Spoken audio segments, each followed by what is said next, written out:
Hello everyone.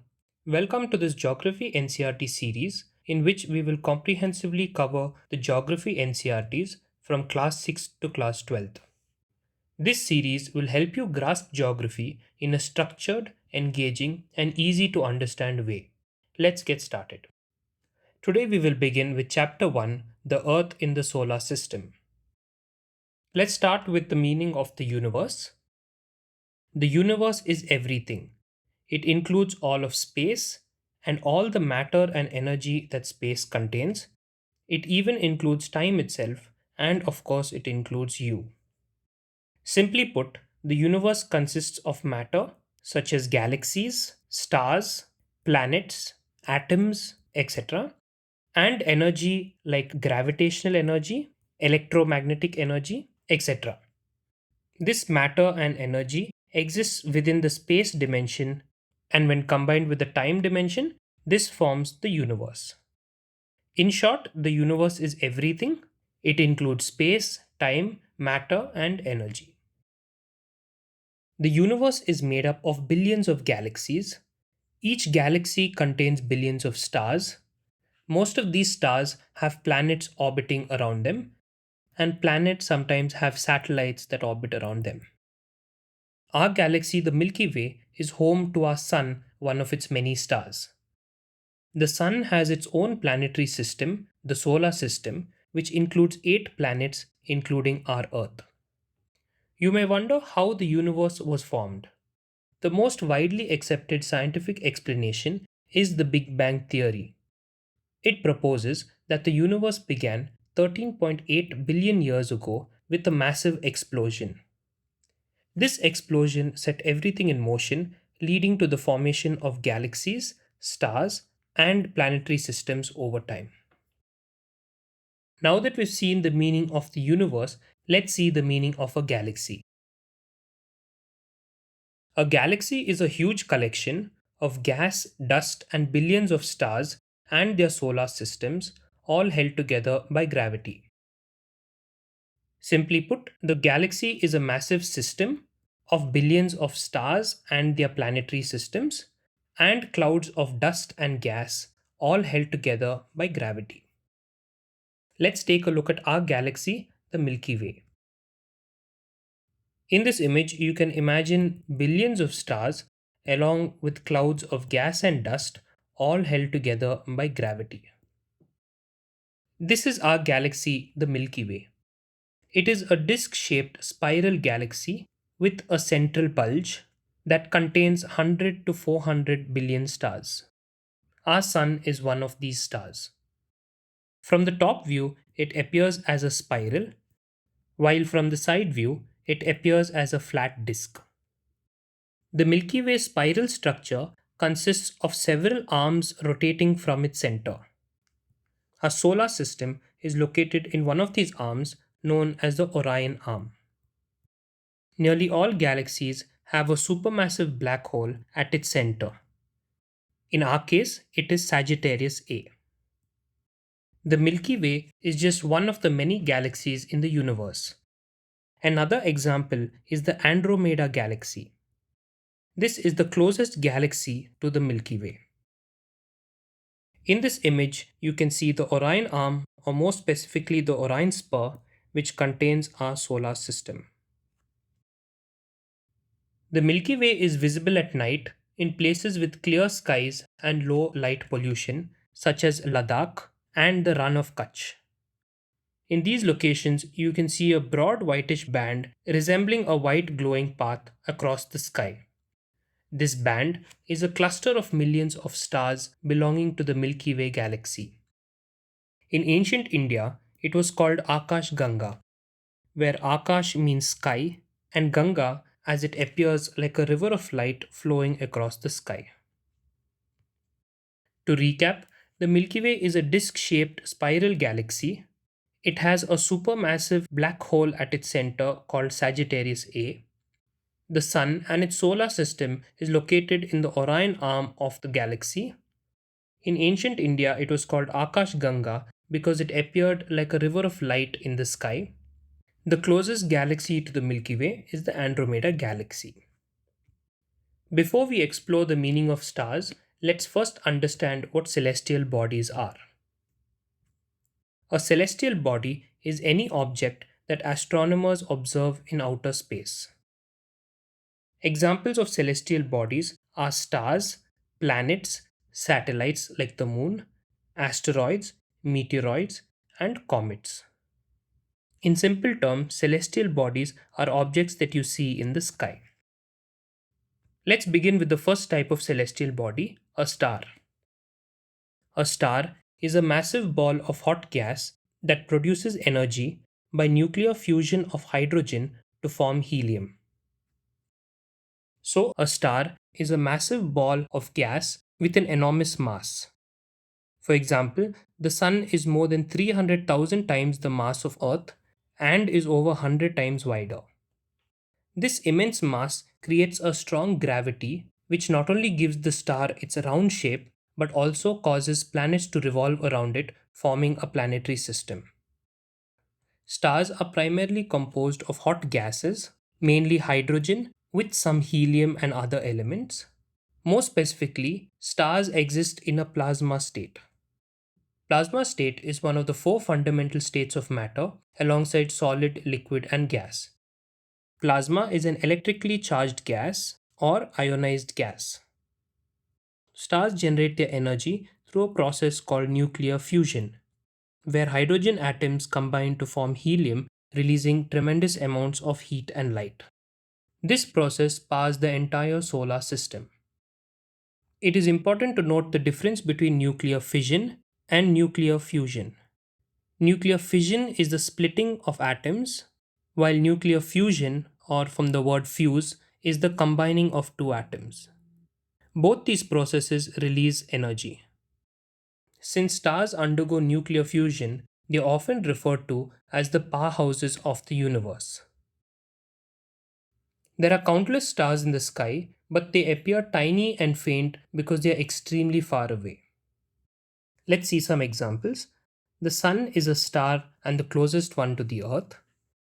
The second brightest star visible from Earth is Sirius. Proxima Centauri is the closest star to the Sun. It is over 4 light years away from the Sun, where 1 light year is approximately 9 trillion kilometers. Now that we've seen what a star is, let's see what constellations are. Constellations are groups of stars that form patterns in the sky, like animals, people, or objects. They are named based on these shapes, and if you look up in the night sky, you will often notice these patterns. Let's take a look at two constellations, the Ursa Minor or the Little Bear, and the Ursa Major or the Big Bear. The Ursa Minor or the Little Bear contains Polaris, which is also known as the Pole Star or the North Star. The North Star always remains fixed in the sky, always pointing north.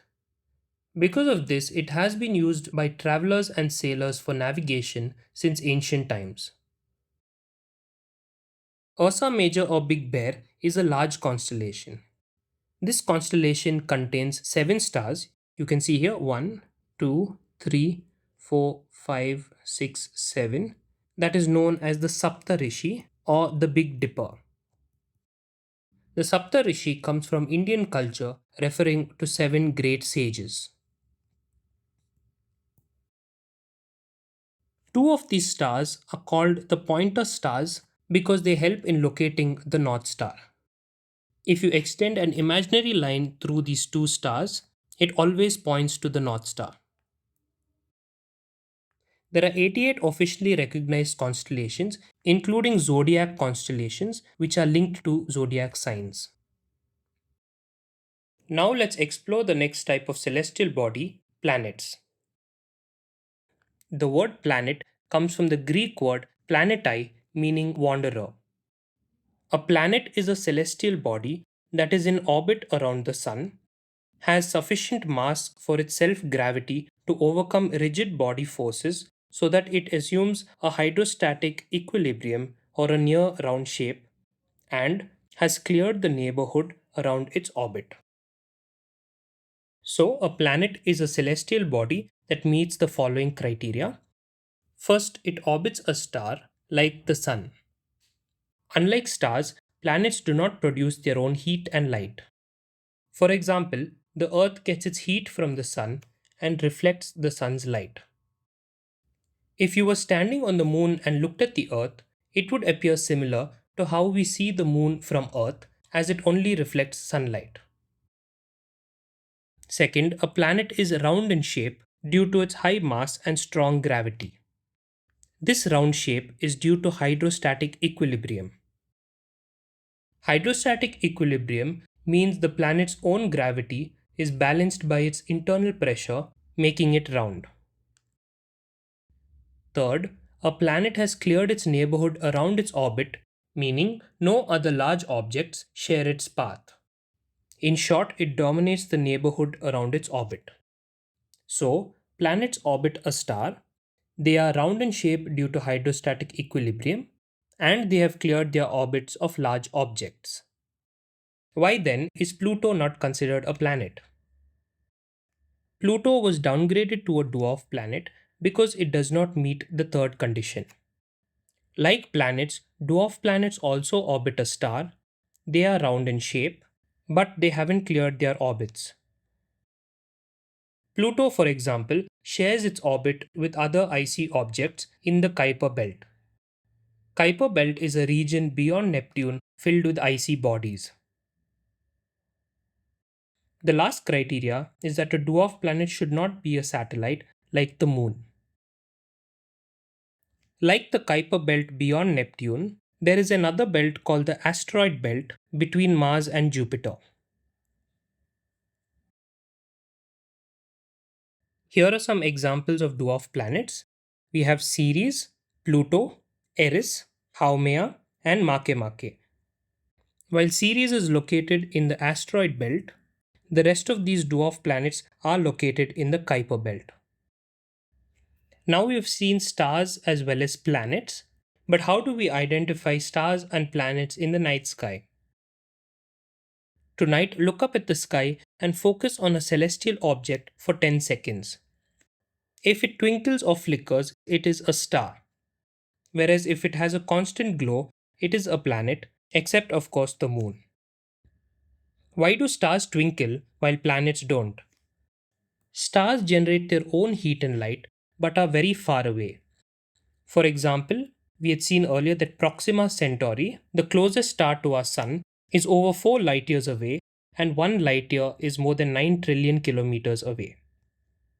As their light travels vast distances to reach the Earth, it gets distorted due to refraction by the Earth's atmosphere, causing them to twinkle. Planets, on the other hand, though they do not have their own light and merely reflect the light of the Sun, but they are much closer to us, reducing the disturbance from the atmosphere. This makes their glow more steady and constant. Since ancient times, humans have been fascinated by stargazing and observing the sky. Indian astronomers have made significant contributions to astronomy. In the 5th century CE, Aryabhatta stated that the moon and planets shine due to reflected sunlight. Other famous astronomers like Varahamihira, Bhaskaracharya, and Brahmagupta also enriched the field of astronomy. Let's see what orbits are. An orbit is a repeating path of a celestial body around another in space. All 8 planets of the solar system move around the Sun in fixed elongated paths. These are called elliptical orbits or oval shaped orbits. In an oval or elliptical orbit, there are 2 important points.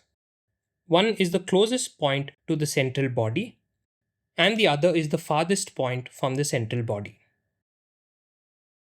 Let's break down some important prefixes. Peri means near, apo means away, helios or helion is the sun, geo or g is the earth. Now let's apply this to planetary orbits. For a planet orbiting the sun, the closest point to the sun is the perihelion or near to the sun, while the farthest point is the aphelion or away from the sun.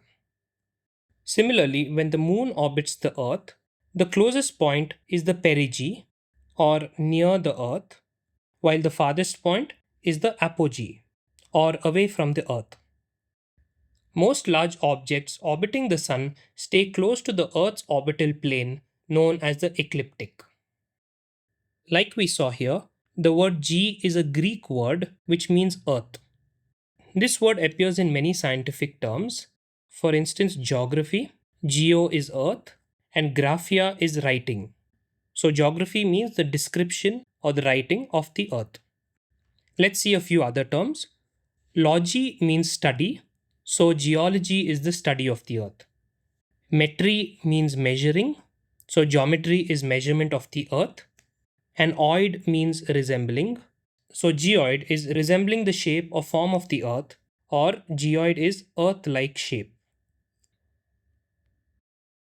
The Sun is approximately 150 million kilometers away from the Earth. Here you can see the closest point to the Sun, the perihelion, occurs in early Jan when the Sun is 147 million kilometers away from the Earth, while the farthest point, the aphelion, occurs in early July when the Sun is around 152 million kilometers away from the Earth. In this image, you can observe all the key orbital points, the aphelion and the perihelion in the Earth's orbit around the Sun, and the apogee and the perigee in the Moon's orbit around the Earth. Now let's see what a satellite is. A satellite is an object in space that orbits or circles around a bigger object. A satellite is an object in space that orbits a bigger celestial body. In simple terms, a satellite moves around a bigger object, just like the planets orbit around the Sun. There are two types of satellites: natural satellites and man made or artificial satellites. Natural satellite is a celestial body that orbits around a bigger celestial body, like a planet, dwarf planet, etc. For example, the Moon is Earth's natural satellite. Artificial or man made satellites are man made objects launched into space using rockets. They are placed in the orbit around Earth or other celestial bodies for various purposes. Artificial satellites play a crucial role in communication, navigation, weather forecasting, and space exploration.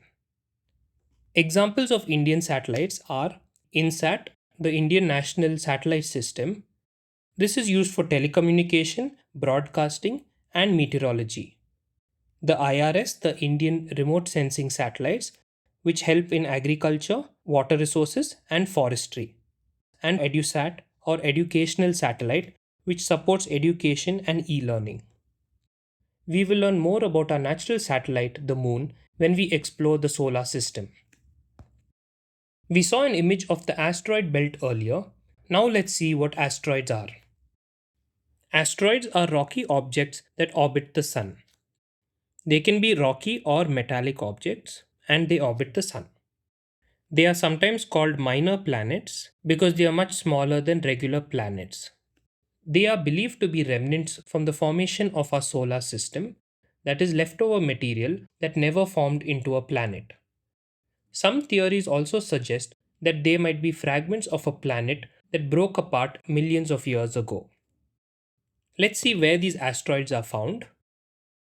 Most asteroids are located between the orbits of Mars and Jupiter in a region called the main asteroid belt.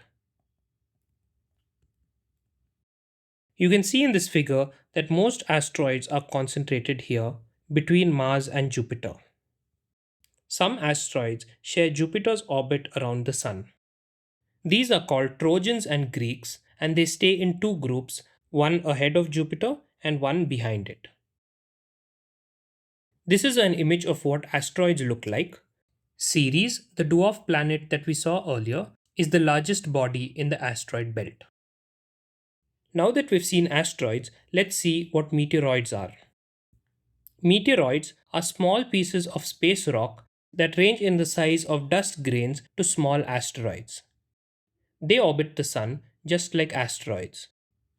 Most meteoroids are fragments broken off from comets, asteroids, or even planets and moons.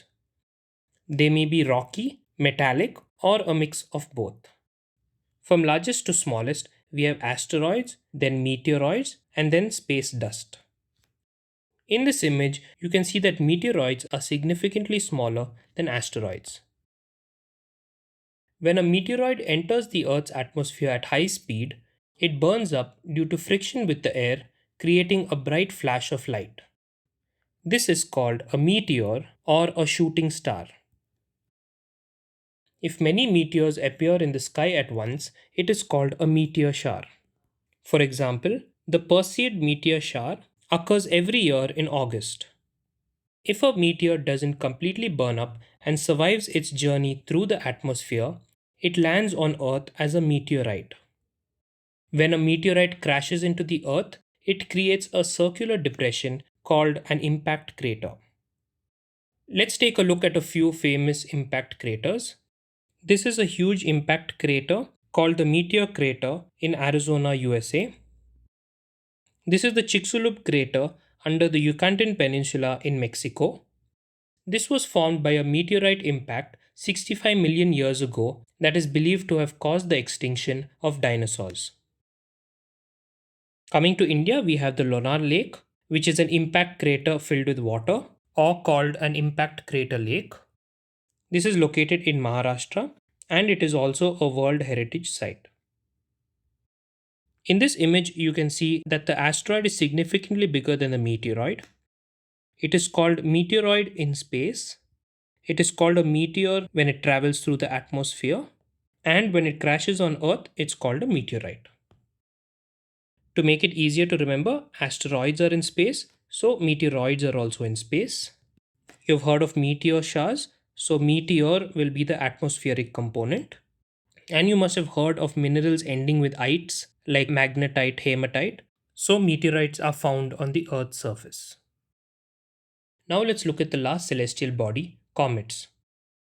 Comets are icy bodies of frozen gases, rocks, and dust left over from the formation of the solar system. Comets are often called dirty snowballs because of their icy composition. Comets orbit the Sun in highly elliptical or oval shaped orbits, unlike planets which have nearly circular orbits. Comets originate from the Kuiper belt just beyond Neptune and from the Oort cloud, which is found at the edge of our solar system. In this image, you can also see Alpha Centauri, which is a triple star system. This contains Proxima Centauri, the closest star to the Sun, and Alpha Centauri A and Alpha Centauri B. It is a triple star system. When a comet gets close to the Sun, it heats up rapidly. The solid ice turns directly into gas through a process called sublimation. This forms a bright coma, a glowing atmosphere around the comet. The solar wind pushes the gas and dust away from the Sun, forming the comet's tail. A comet has two tails, the ion tail and the dust tail. The ion tail is made of charged gases and always points directly away from the Sun, while the dust tail is made of rock and dust particles and follows the comet's orbit. The Halley's Comet or Halley's Comet is the most famous comet visible from Earth every 75 years.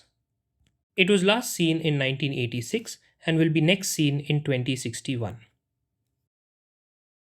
That brings us to the end of part 1 of chapter 1. In the next part, we'll explore the solar system in detail. If you found this helpful, make sure to like and share the video and subscribe to Clinch It for more such content. If you have any feedback or suggestions, feel free to drop an email at clinchitfeedback@gmail.com. Thanks for watching, and I'll see you in the next one.